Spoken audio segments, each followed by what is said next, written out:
Assalamualaikum warahmatullahi wabarakatuh. Shalom, Om Swastiastu, Nama Budaya, Salam Kebajikan.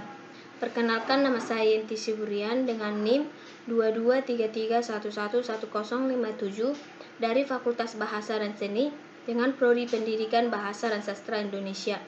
Adapun kesempatan kali ini merupakan pemenuhan tugas dari mata kuliah Perkembangan Peserta Didik yang diampu oleh dosen Ibu Salsabila Hasyana Tanjung, SPD MPD.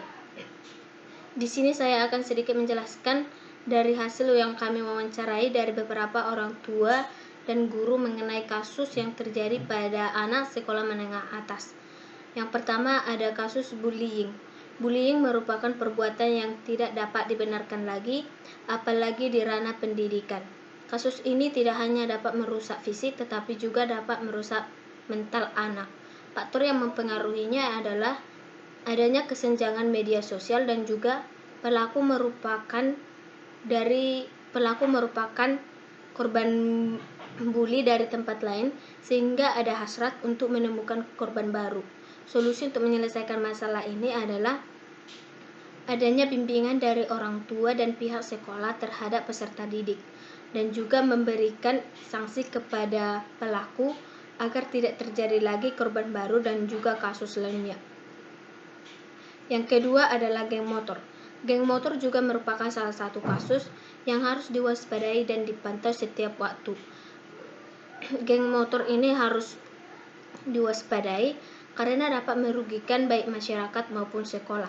Faktor yang mempengaruhinya adalah kurangnya perhatian dari orang tua dan juga salah pergaulan. Solusi untuk menyelesaikan masalah ini adalah adanya bimbingan dari orang tua dan juga dari sekolah, serta adanya razia yang dilakukan di setiap kelas. Yang ketiga adalah pergaulan bebas.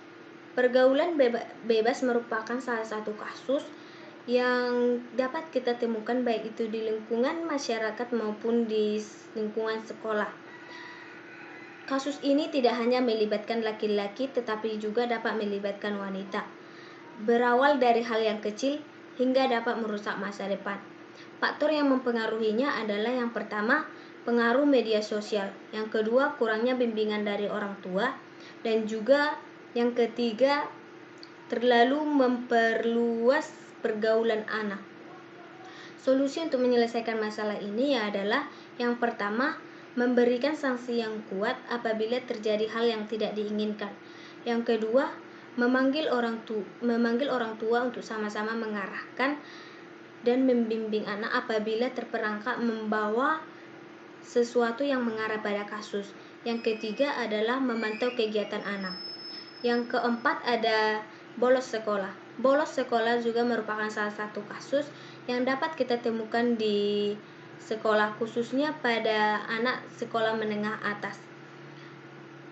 Kasus ini dapat kita jumpai seperti siswa melompat pagar di sekolah saat proses belajar mengajar sedang berlangsung.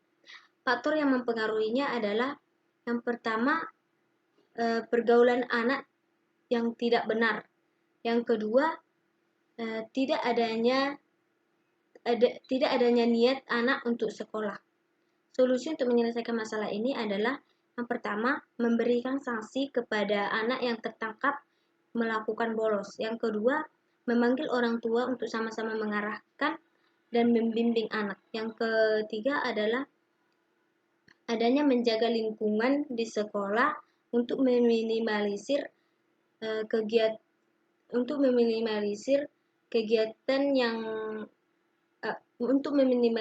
agar tidak terjadi lagi kegiatan aktivitas bolos.